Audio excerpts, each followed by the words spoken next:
인생을 살아가는 중에 가장 필요한 것이 무엇이라고 여러분 생각이 되어지십니까? 우리가 인생을 살아감에 있어서 우리 가운데 가장 필요한 것이 뭘까? 여러분 사실 돈이 필요하겠죠. 뭐니 해도 머니가 최고 아니겠어요? 돈도 필요하고 또 재능도 필요하고 또 세상의 지식도 필요하고 힘도 필요하고 권력도 필요하고 학벌도 필요하죠. 이러고 보니까 필요한 게 너무 많네요. 그런데 이 많은 필요한 것 중에 과연 여러분들은 몇 개나 가지고 계십니까? 과연 그것이 내가 이 모든 것을 다 갖추었다고 할지라도 과연 내 인생이 진짜 행복하다 그렇게 말할 수 있을까요? 여러분 이 땅에 세상에 갑부들 한번 보십시오. 과연 그들이 행복한 인생을 살고 있을까요? 세상 사람들이 볼 때는 참 부러움의 대상이고 저렇게만 하고 나도 살았으면 좋겠다 라는 그런 생각을 갖지만 그들의 내면 안에는 여전히 불안함이 있습니다. 내가 가진 것 빼앗기면 어떡할꼬, 내가 지금 누리고 있는 이 권력을 놓치면 어떡할꼬, 여러 불안 가운데서 오히려 그들은 더 불행한 인생을 살고 있습니다. 자, 그렇다면 오늘 우리에게 있어서 진짜 필요한 게 뭘까? 저는 지혜라고 생각되어집니다. 지혜. 세상을 지혜롭게 살라라고 해서 자녀들의 이름을 뭐라고 짓습니까? 지혜야 그렇게 짓죠. 또 슬기롭게 살아라라고 해서 뭐라고 져요? 슬기야 그렇게 부르죠. 여러분은 손주들 중에 지혜, 슬기 이름 가지고 있는 분 있어요? 그 사람들은 정말 세상이 주는 그 가치 안에서 행복을 누리는 것이 아니라 진정한 행복과 가치는 바로 하나님이 주신 이 지혜와 슬기를 가진 자들만이 얻을 수 있는 거죠. 왜 그러냐면 지혜가 있어야 하나님의 뜻이 무엇인지를 분별할 수 있기 때문에 그래요.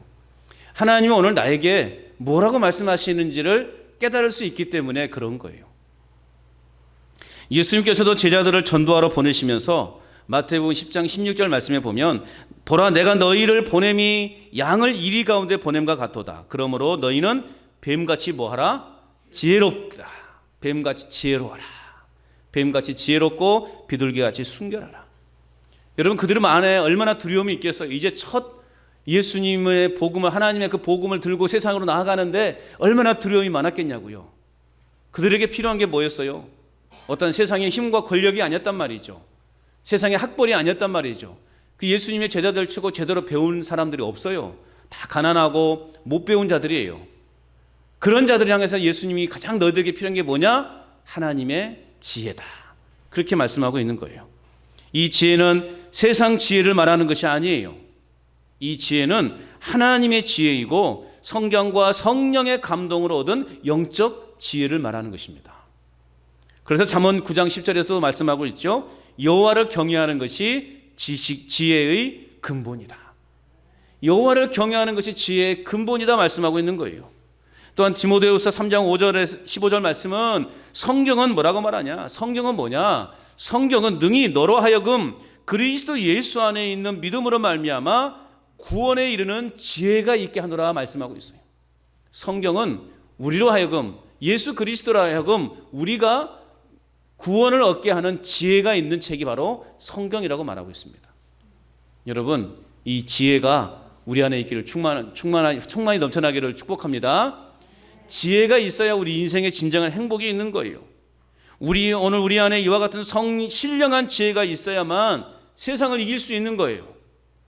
건강한 신앙생활을 해나갈 수 있을 뿐만 아니라 인생의 절대 가치를 깨달을 수 있고요.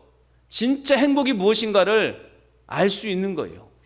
여러분 성령의 충만함 주신 가운데 지혜로 말미암아 인생의 진정한 행복을 누리시기를 축복합니다.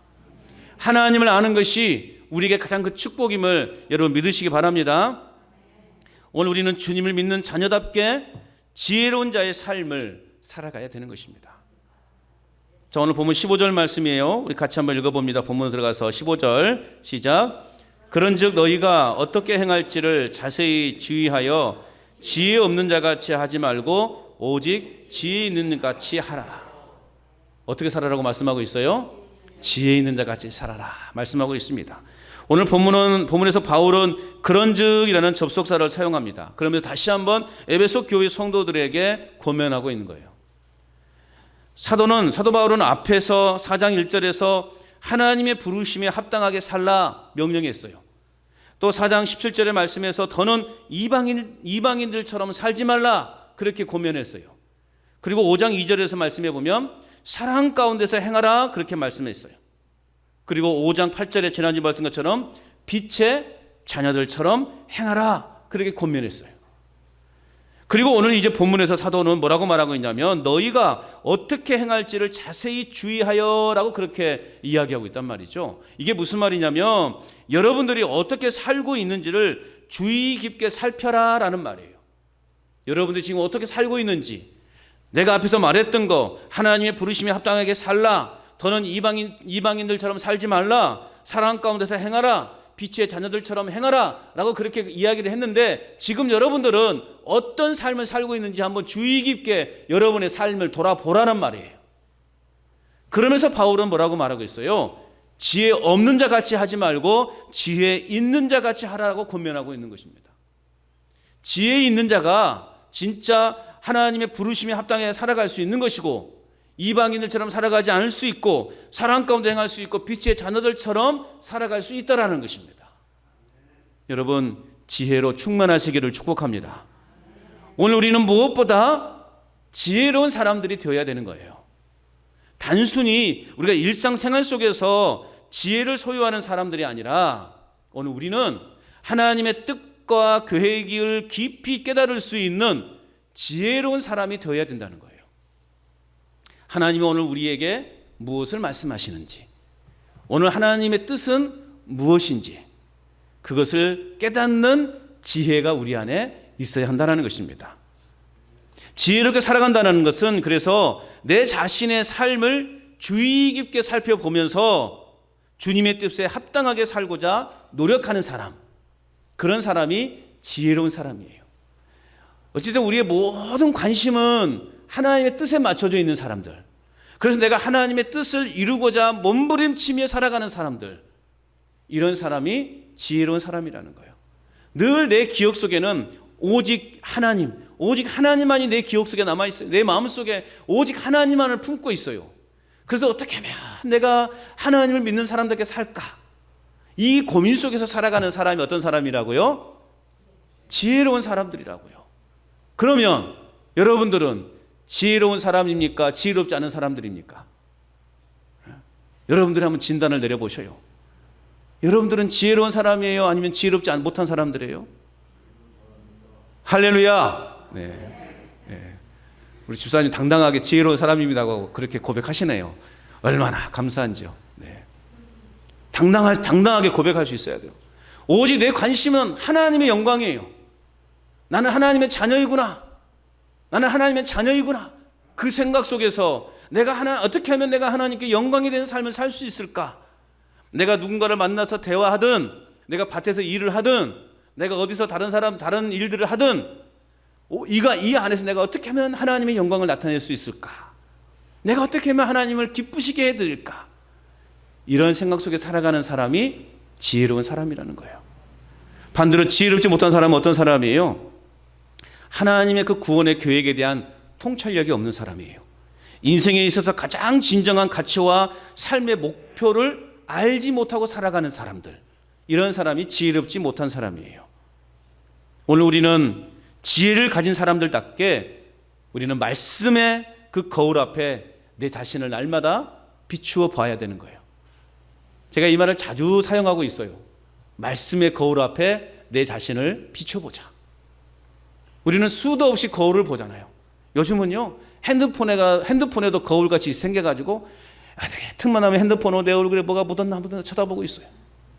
어디 밖에 나가려고 하면 거울 보고 나가고, 오늘도 여러분 다 거울 보고 오셨죠?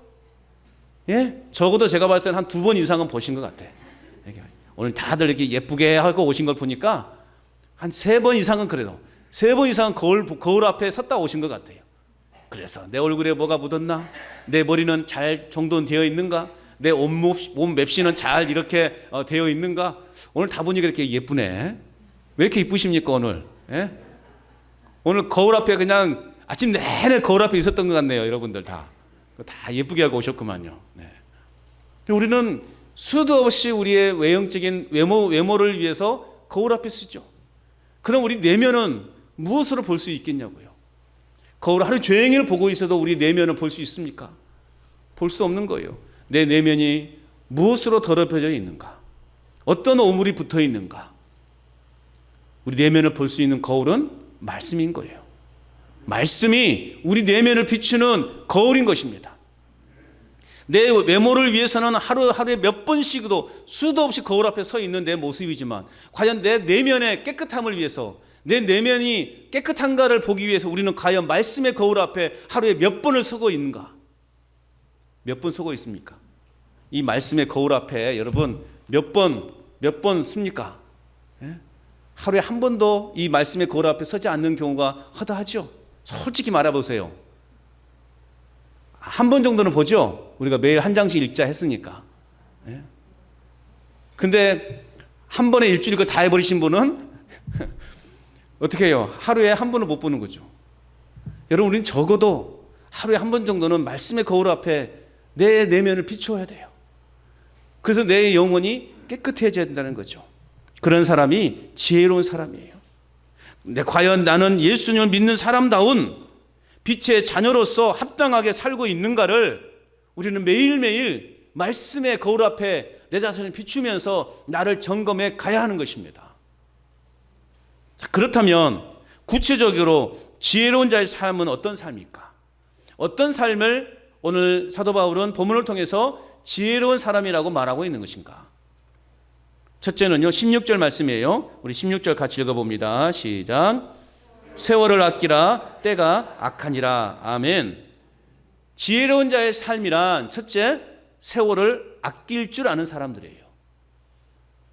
믿는 우리들은 세월을 아끼면서 또 내 자신이 어떻게 살아가고 있는지를요, 주의 깊게 살피는 삶을 살아야 됩니다. 이는 곧 우리에게 주어진 시간들을 잘 활용해야 된다는 거죠. 왜 우리에게 주어지는 시간들을 잘 활용해야 되는가? 우리가 갖는 이 시간, 우리가 지금 누리고 있는 이 시간도 누가 주신 거예요? 하나님이 우리에게 주신 선물이기 때문에, 우리에게 주어진 이 모든 시간들이 하나님의 것이기 때문에 우리는 1분 1초라도 소홀히 여겨서는 안 된다는 거죠. 왜요? 하나님의 것이기 때문에. 오늘 이제 제가 어릴 적에 농촌에서 무척 태어나서 자라기는 했지만 이 농촌의 실정을 그때는 청소년 시절이기 때문에 잘 몰랐죠. 그런데 이제 이 간전에 들어와서 한 1년 반 정도 이렇게 살아보니까요, 참 이 농촌이라는 곳이 그냥 아무 의미 없이 흘러가는 게 아니더라고요. 우리 어르신들 하루하루 이렇게 일정을 짜가면서 살지는 않잖아요. 오늘은 몇 시부터 몇 시까지 뭐 하고 몇 시부터 이런 것 없이 살잖아요. 그럼에도 불구하고 정말 시간들은 기가 막히에요. 언제 밭을 갈아야 될지, 또 언제 씨를 뿌려야 되는지, 언제 모종을 심어야 되는지, 또 언제 또 약을 좀 쳐야 되는지, 또 언제쯤이면 이제 또 수확을 해야 되는지를 기가 막히게 알고 계시더만요. 그 짜여진 틀 안에서 여러분들이 진행하는 거 보면 참 대단하시다. 저는요, 언제 이 씨를 뿌려야 되고 모종을 심어야 될지 몰라요. 모르니까 제 마음대로 심어버리고 제 마음대로 해버리잖아요. 고구마를 캐야 되는데 언제 캐야 될지도 모르겠고, 저는 11월 달이나 캐야 될 줄 알았더니 이미 다 캐버리셨더만요. 저는 언제 캘지도 모르고 그런 시간 개념이 없거든요. 근데 우리 어르신들은 그런 개념들이 다 잡혀있기 때문에 그냥 막 사시는 것 같은데 그 짜여진 시간 속에서 잘 사시더만요. 그런데 그 시간을 너무 오버하니까 문제가 되는 거죠. 적당히들 좀 하셔야 되는데 그 적당히가 안 되다 보니까 지금 여기 아프네 저기 아프네 그냥 어디 골병이 났네 그러고 있는 거 아닙니까? 이제부터라도 적당히만 하십시오. 주어진 시간 안에서만 일하십시오. 더 하실랍니까? 이제 일할 힘도 없으시면서 그냥 내가 할 수 있는 만큼만 하시라고요. 자녀들이 다 밭 팔아버리도록 제가 다 좀 공문을 좀 보내야 될까 봐요. 밭 좀 다 팔아버리라고, 내놓으라고.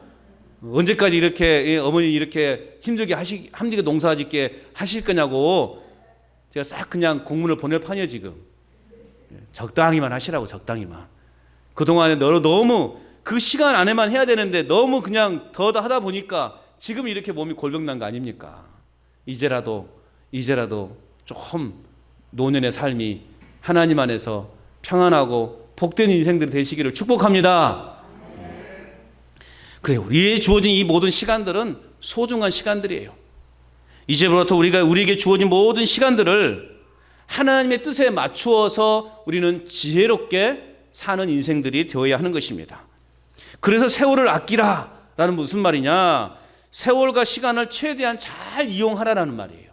잘 이용해서 낭비되는 시간이 없도록 우리가 주의 깊게 살피라는 것입니다. 우리가 예수님을 믿기 전에는 어땠습니까? 세상이 요구하는 시간에 따라서 살아갔죠. 세상이 요구하는 대로. 그러나 이제 우리는 세상이 요구하는 시간이 아니라 하나님께서 주신 그 시간의 뜻에 우리가 맞춰서 이제는 살아가야 된다는 것입니다. 예수님을 믿고 살아가는 지금 우리에게 주어진 시간들을 참으로 의미 있게 보내야 되는 거죠. 왜 우리에게 주어진 이 시간들을 의미 있게 여겨야 되는가? 지금 우리가 가진 이 시간들은요, 바로 기적을 만드는 시간입니다. 이해하셨습니까? 왜 지금 우리가 가지고 있는 이 시간을 의미 있게 가져야 되는가? 그것은 지금 이 시간은 바로 기적을 만들어내는 시간이기 때문에 그렇습니다. 놀라운 하나님의 은혜가 임하는 시간이기 때문에 그렇습니다. 할렐루야. 지금 우리의 시간은 기적이 일어나는 시간이에요. 하나님의 역사와 하나님의 기적이 임하는 시간이에요. 하나님의 구원이 임하는 시간이에요. 하나님의 놀라운 은혜가 임하는 시간이라고요. 하나님의 은혜를 누리고 계십니까? 지금도 하나님의 은혜가 폭포수처럼 쏟아지고 있단 말이에요. 그러니까 주무시지 마시라고. 정신 바짝 차리고 정신 바짝 차리고 집중하시라고. 하나님의 기적이 일어나는 시간이라니까요. 매일매일 우리는 그런 하나님의 기적을 경험하고 있지 않습니까? 여러분, 우리가 아침에 눈을 떠서 밝은 세상을 볼 수 있는 것은 기적입니다. 밤새 안녕이라는 말이 있지 않습니까? 밤새 안녕. 우리는요, 어떻게 될지 몰라요. 그런데 우리가 아침에 이 밝은 세상을 볼 수 있게 눈이 떠졌다? 하나님의 기적이에요. 그래서 우리가 아침에 눈을 딱 떴을 때 하나님의 기적을 경험하게 하시니 감사합니다. 고백해야 되는 것입니다. 또 이 시간은 하나님의 은혜가 임하는 시간이기 때문에 귀한 시간인 거예요. 우리에게 주어진 이 귀한 시간들을 여러분 낭비하지 않기를 바랍니다. 또한 세월을 아끼고 시간을 잘 사용해야 되는 이유가 뭐냐? 오늘 말씀에 있는 것처럼 때가 악하기 때문에 그래요. 세상은 점점 악해져 가고 있어요. 사단의 역사는 점점 광범위하게 역사하고 있습니다. 그렇기 때문에 예수 그리스도를 믿고 복음을 소유하고 있다면 더 이상 주저할 수 없는 거예요. 우리에게 주어지는 시간들이 기회인 것입니다. 사단이 우리의 시간을 빼앗지 않도록, 사단이 내 마음을 빼앗아가지 않도록 우리는 하나님의 그 은혜를 날마다 구해야 하는 것이고 그 하나님의 기적을 날마다 경험할 수 있어야 되는 것입니다. 지금이야말로 내가 소유하고 있는, 무엇보다도 내가 지금 소유하고 있는 이 복음을 사용할 수 있는 기회라는 사실을 여러분 잘 기억하시기를 바랍니다. 지금이야말로 어떤 시간이라고요? 어떤 기회라고요?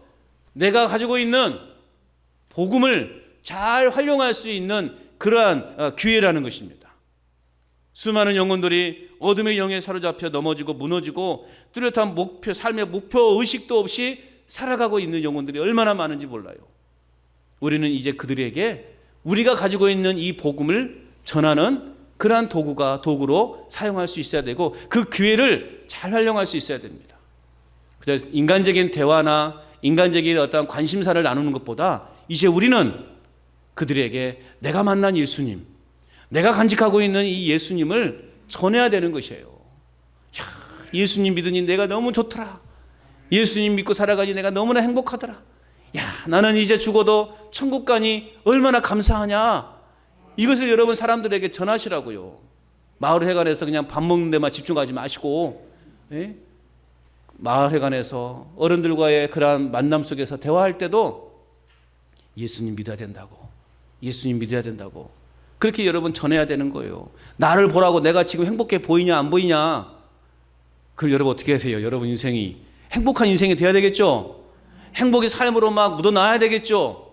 그래야지 나를 보고 사람들이 네가 믿는 예수 나도 믿어야 되겠다 그러지 않겠습니까? 여러분, 내가 가진 이 복음을 전할 수 있는 절호의 기회임을 여러분 잊지 마시고, 너 예수 안 믿으면 지옥 가 라고 당당하게 말할 수 있어야 되는 거예요. 빛의 자녀들처럼 복음의 빛을 환하게 비추는 그러한 능력의 삶을 살아가시기를 바랍니다. 또한 지혜로운 자의 삶을 살아가려면 어떻게 되는가? 두 번째는요, 주의 뜻이 무엇인가를 이해하는 삶을 살아야 돼요. 자, 17절 말씀 우리 같이 한번 읽어볼까요? 17절입니다. 시작. 그러므로 어리석은 자가 되지 말고 오직 주의 뜻이 무엇인가 이해하라. 아멘. 어리석은 자가 되지 말고 주의 뜻이 무엇인가 이해하라는 거죠. 어리석은 사람은 주의 뜻을 알지도 이해하지도 못하는 사람이에요. 그런 사람이 어리석은 사람이에요. 그래서 그들은 육체의 욕심을 따라 살아가고 육체의 마음이 이끌리는 대로 그냥 살아가는 인생들이 되는 겁니다. 그러나 지혜로운 사람은 주님의 뜻을 명확하게 이해하고 그 주님의 뜻에 맞춰서 사는 사람이 지혜로운 사람이라는 것이죠. 그래서 시간을 낭비하지 않습니다. 또 돈도 헛되이 돈을 사용하지 않습니다. 그리고 우리의 삶과 열정과 삶의 에너지를 다른 곳에 사용하지 않게 되는 것이죠. 그런데 이러한 삶의 과정에까지 이르기 위해서는요, 많은 훈련이 필요한 거예요.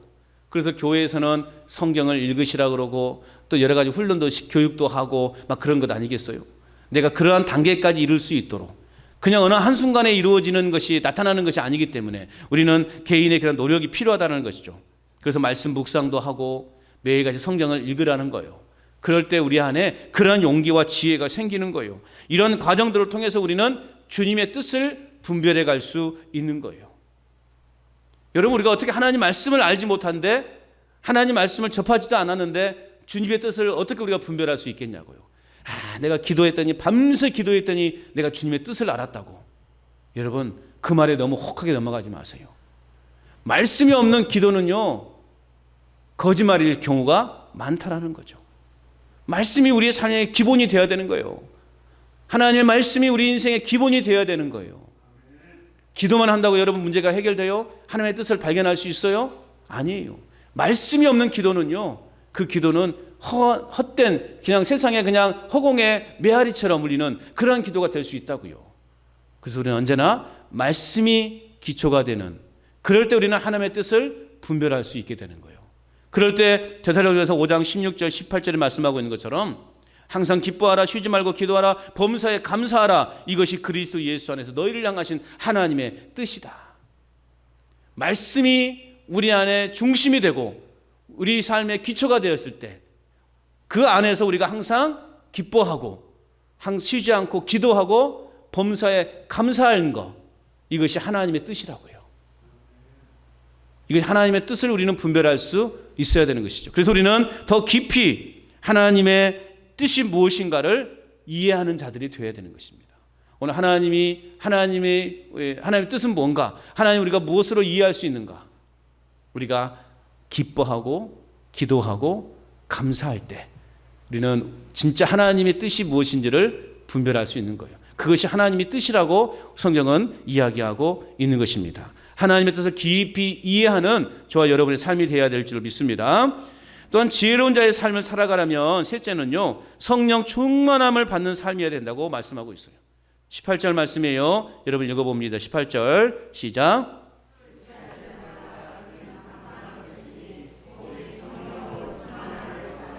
뭐로 충만함을 받으라? 성령으로 충만함을 받으라. 술 취함은 하나님을 알지 못하는 사람들의 어떤 삶의 특징이죠. 반면에 사도 바울은 술 취함을 어둠 속에 속한 행위와 육체의 일 가운데 하나로 간주하고 있습니다. 또 유명한 이 의사 출신의 설교자인 이 로이드 존슨 목사님은요, 이렇게 말하고 있어요. 술은 자제력, 이해력, 판단력, 분별력 등 사람답게 행동하게 하는 모든 좋은 요소들을 마비시키고 반면에 본능적인 저급한 요소들을 부추긴다. 따라서 술에 취하는 것은 방탕, 즉 행동의 결과에 전혀 신경 쓰지 않는 무분별하고 무절제한 행동을 가리킨다라고 그는 설교했어요. 술은 그래서 우리에게 유익을 준다, 유익을 주지 않는다? 유익을 주지 않는다. 에이, 그래도 매일 한 잔 정도는 혈액순환도 좋고 건강에 괜찮아요. 에이, 한 잔 정도는 괜찮아. 괜찮아요? 안 괜찮아요? 막 찔리신 분들이 계시죠. 찔리신 분들이 계셔요. 예전에 제가요 신방 갔는데 그 남편은 연세가 많으신 분이죠. 예수를 믿지 교회를 안 다니신 분이죠. 손님이 왔으니까 뭘 대접해야 돼? 술 한 잔 대접해야 돼. 그래가지고 저기 아내 되신 권사님이 얼마나 황당해 하시든지 막 몸둘 바를 모르시더라고요. 아이, 젊은 사람이 이런 술 한 잔 하는 거 그것도 못하냐고 하면서 막 핀잔을 주시는데요. 이걸 마셔야 되는가 말아야 되는가, 저 영혼을 구원하기 위해서는 내가 마셔줘야 되는가 안 마셔야 되는가 좀 고민을 했던 적이 있어요. 네. 여러분, 술은 우리에게 그렇게 유익을 주지 못합니다. 유익된 것보다 유익이 되지 않는 경우가 더 훨씬 많죠. 그래서 오늘 우리는 어떻게 해야 된다? 성령의 충만함을 받아야 된다. 할렐루야. 성령에 취하시기를 바랍니다. 알코올에 취하지 마시고 성령에 취하시기를 바랍니다. 성령 충만함을 받는다는 것은 뭐예요? 성령으로 새 옷을 입는다는 거예요. 옷은 그 사람의 신분을 나타내지 않습니까? 저 사람이 어떤 옷을 입었느냐에 따라서 저 사람의 일이 무엇인가를 우리는 알 수 있어요. 우리는 성령의 옷을 입어야 되는 거예요. 성령 충만함을 받으라는 말은 그래서 성령의 지배를 받으라는 말이에요. 우리 그리스도인들은 어떤 사람들인가? 언덕에 놓인 수레와 같은 존재들이에요. 리어커, 언덕에 놓인 리어커, 짐을 몽땅 실은 리어커 같은 인생들이에요. 여러분, 언덕에서 이 리어커를, 짐 실은 리어커를 움직이지 않게 하려면 어떻게 해야 돼요? 어떻게 해야 돼요? 바퀴에다가 돌로 받쳐놔야 되죠. 그래야 돼요. 여러분의 인생의 짐이 많아요, 안 많아요? 인생의 짐이 많잖아요. 우리는 지금 이 내리막길에 서 있는 리아카와 같은 수레와 같은 존재들이라고요. 그런데 어떤 사람이 지나가다가 저거 뭐야 하면서 발로 톡 차버리면 어떻게 될까요? 리아카 그 바퀴에 받쳐져 있는 이 돌멩이를 그냥 이게 뭐야 하면 발로 톡 차버리면 어떻게 돼요? 이 리아카는 그냥 내려가서 어디다가 처박아 버리지 않겠습니까? 우리의 인생이 지금 그거 같아요. 인생의 내리막길에 받쳐져 있는 많은 짐을 짊어지고 있는 그 리아카와 같은 거예요. 근데 지금 우리의 인생을 붙잡고 있는 게 뭐예요? 성령께서 우리의 지금 인생의 바퀴를 딱 괴고 있는 거예요. 내려가지 않도록. 그런데 이 귀찮다고 그걸 팍 차내버리면 어떻게 할까요? 우리 인생은 인생의 절벽으로, 지옥의 인생으로 떨어지고 곤두박질 치고 많은 인생이 된단 말이에요. 우리의 인생을 지탱해 주는 것이 바로 성령이에요. 이 성령을 놓아버리면 돼야 안 돼요? 안 되는 거예요.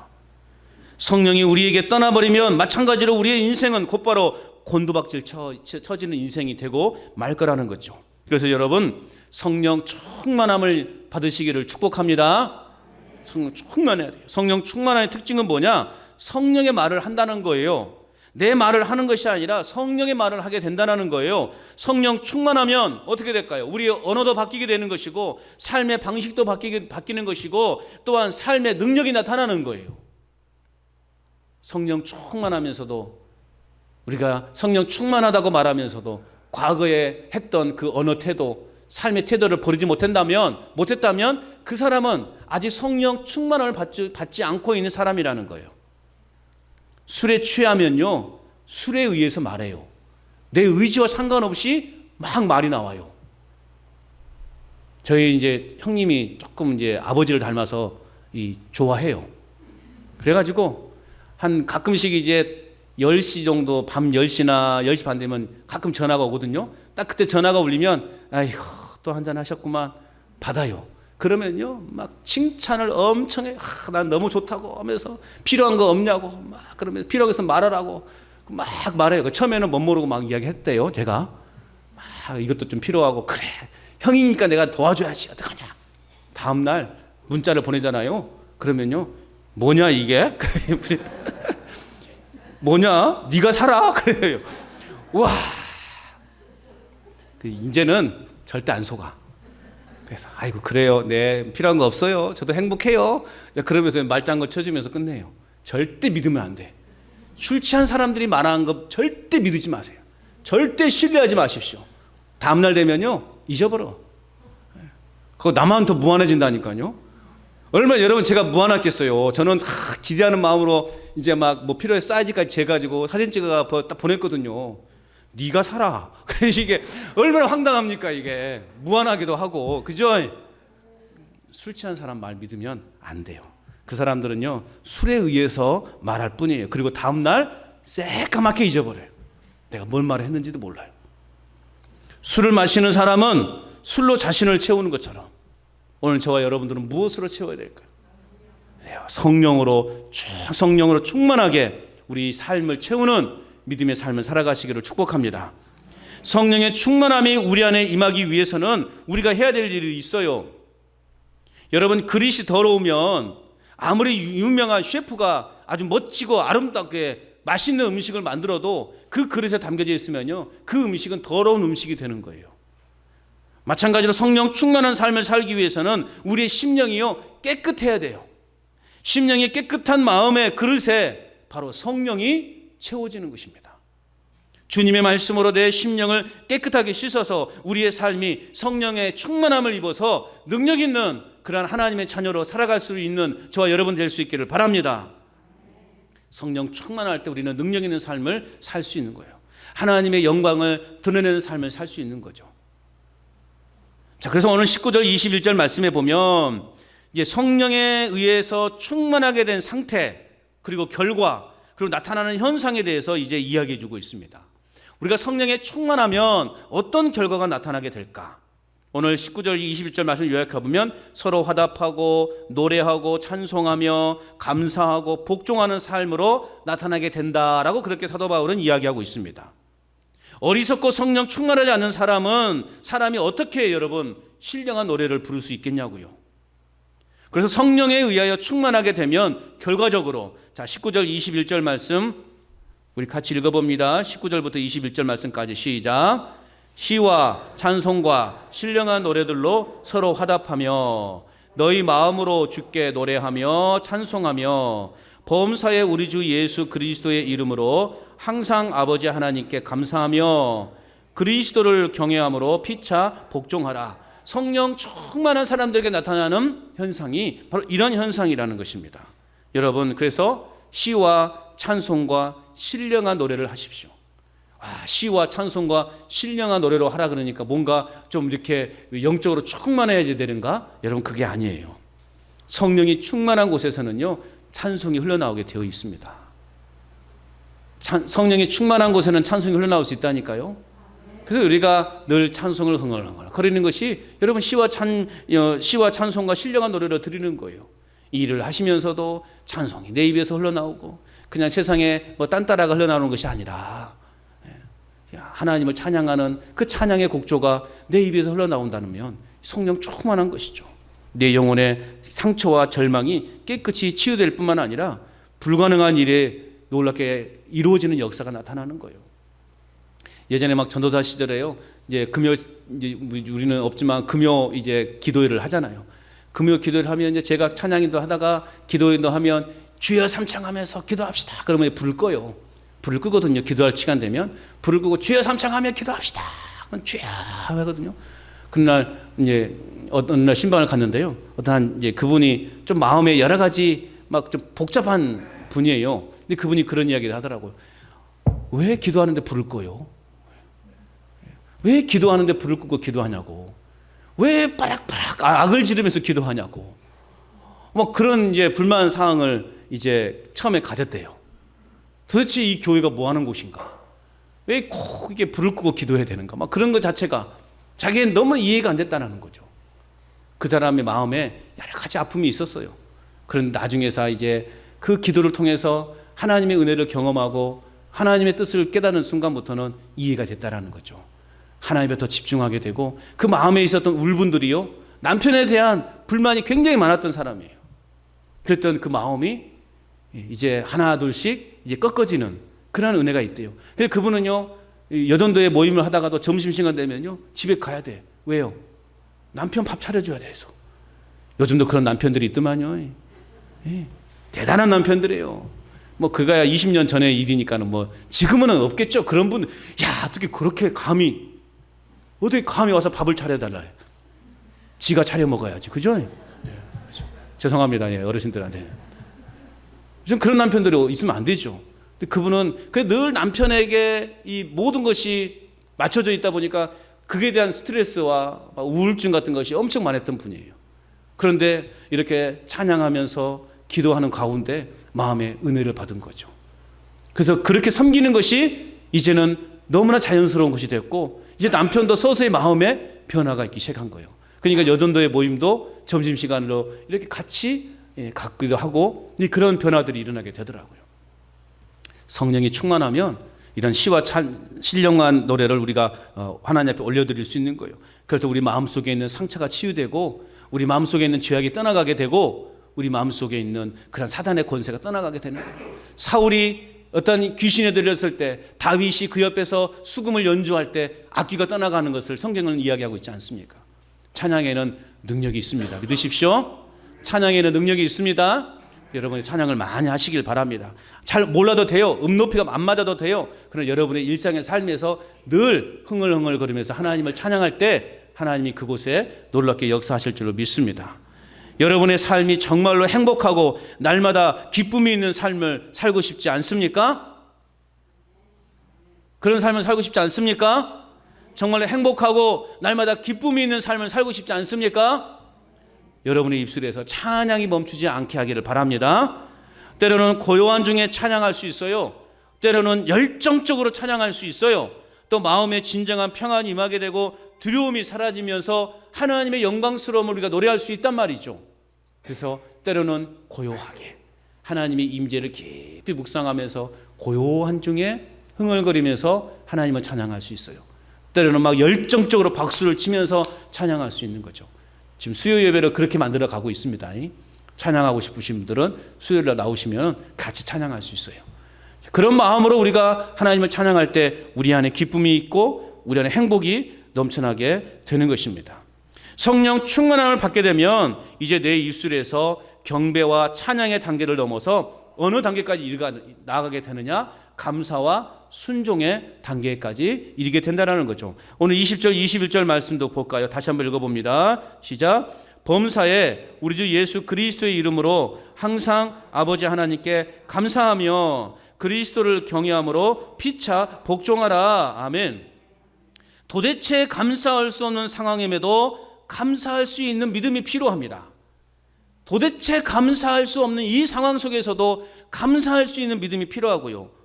불평과 불만이 더욱 많아지는 이 시대 속에서 우리가 어디에서 감사할 수 있고 어디에서 우리가 기쁨을 찾을 수 있겠냐고요. 주님 안에서 진정 감사를 찾을 수 있고 기쁨을 찾을 수 있게 되는 것입니다. 사람이 어떤 여건에 있든지 감사할 때 여러분 뭐가 찾아오느냐? 행복도 같이 찾아오는 거예요. 우리 교회가 꿈꾸는 목표는 무엇입니까? 행복한 교회 아닙니까? 이 행복은 어떨 때 찾아온다고요? 감사할 때 찾아오는 거예요. 감사합니다. 그저 감사합니다. 하나님 그저 감사합니다. 어떤 분은 그냥 입술 말 끝마다 감사합니다가 그냥 입에 배신 분이 있어요. 그런 분들의 인생은요 당연히 행복할 수밖에 없는 거예요. 도무지 감사할 수 없는 그 조건에서도 감사할 때 우리 인생이 행복해지는 것입니다. 중요한 것은 뭐냐? 그리스도를 경외함으로 해요. 그리스도를 경외함으로. 오늘 21절에 말씀하고 있죠. 그리스도를 경외함으로 서로 피차 복종하라. 감사는 곧 우리에게 순종, 행함으로까지 이어지게 된다는 거죠. 그리스도를 경외할 때 서로 피차 복종할 수 있어요. 교회는 여러분 군림하는 곳이 아니에요. 교회의 직분은 여러분 이 서열을 정하는 것이 아니에요. 목사가 제일 높고 그 다음에 장로, 권사, 안수집사, 집사, 성도 이게 아니에요. 서로 돕고 돕는 자예요. 오늘 이제 아동부 시간에도 이야기를 나눴지만 교회는요 톱니바퀴와 같은 거예요. 톱니바퀴는 아무런 계급이 없잖아요. 서로가 잘 맞물려 돌아가야만이 이 바퀴가 잘 돌아가는 것이고 시계가 잘 돌아가는 것이고 기계가 잘 돌아가는 것 아니겠습니까? 교회가 마찬가지예요. 목사로서, 장로로서, 권사로서, 또 집사로서 우리가 맡겨진 그 직분자로서 함께 우리가 잘 협력하고 공유할 때 여러분 교회가 건강한 공동체, 행복한 공동체가 되어지는 것입니다. 그러지 못할 경우에는 여러분 어떻게 되겠어요? 하나라도 이빨이 빠지면 어떻게 됩니까? 이 톱니바퀴가 제대로 안 돌아가겠죠. 삐그덕거리고 이게 뭐가 고장이 나겠죠. 마찬가지예요. 서로가 서로 피차 복종하고 서로에게 서로 순종할 때 건강한 교회 공동체를 이룰 수 있는 거예요. 중요한 것은 여호와를 경외함으로. 여호와를 경외할 때 여러분 용서하지 못할 사람이 없는 거예요. 여호와를 경외하면 이해하지 못할 일이 없는 거예요. 여호와를 온전히 경외하면 모든 게 다 이해가 되고 모든 게 다 용서가 되는 거예요. 왜 교회에서 싸움이 나는 거예요? 여호와를 경외하지 않기 때문에. 한마디로 말하면 하나님을 제대로 믿지 않기 때문에 그러는 거예요. 하나님을 제대로 믿는다면 싸움이 날 수가 없어요. 서로를 이해하고 서로를 용서하고 여러분 그런 공동체인데 싸움이 일어날 수 있겠냐고요. 여러분 그리스도를 경외함으로 상호 복종하는 삶을 통해서 우리 간전 제일교회 공동체가 더욱 행복이 넘치는 그러한 교회가 될 수 있기를 축복합니다. 사랑하는 여러분, 지혜로운 자의 삶을 살아가시기를 바랍니다. 세월을 아끼는 삶을 살아가시기를 바랍니다. 주님의 뜻이 무엇인지를 이해하는 삶을 살아가시기를 바랍니다. 무엇보다 성령의 충만한 삶을 살아가시기를 바랍니다. 성령 충만함을 입은 자녀답게 내 입술에 찬양의 향기가 더욱 아름답게 흘러나오는 그러한 삶을 살아가시고 어떤 순간에서도 감사함으로 우리 교회 공동체의 하나됨을 위해서 내 한 몸 희생하고 헌신하고 순종하는 그러한 믿음의 삶을 살아갈 때 우리 교회뿐만 아니라 여러분의 삶 가운데에도 여러분의 가정 가운데에도 하나님의 축복과 행복이 가득 넘쳐나게 될 줄로 믿습니다. 이러한 믿음의 삶을 통해서 삶을 위해서 지혜로운 자, 하나님을 경외하고 하나님의 뜻을 이해하는 지혜로운 자의 삶을 살아가는 저와 여러분의 삶이 될 수 있기를 주님의 이름으로 축원합니다.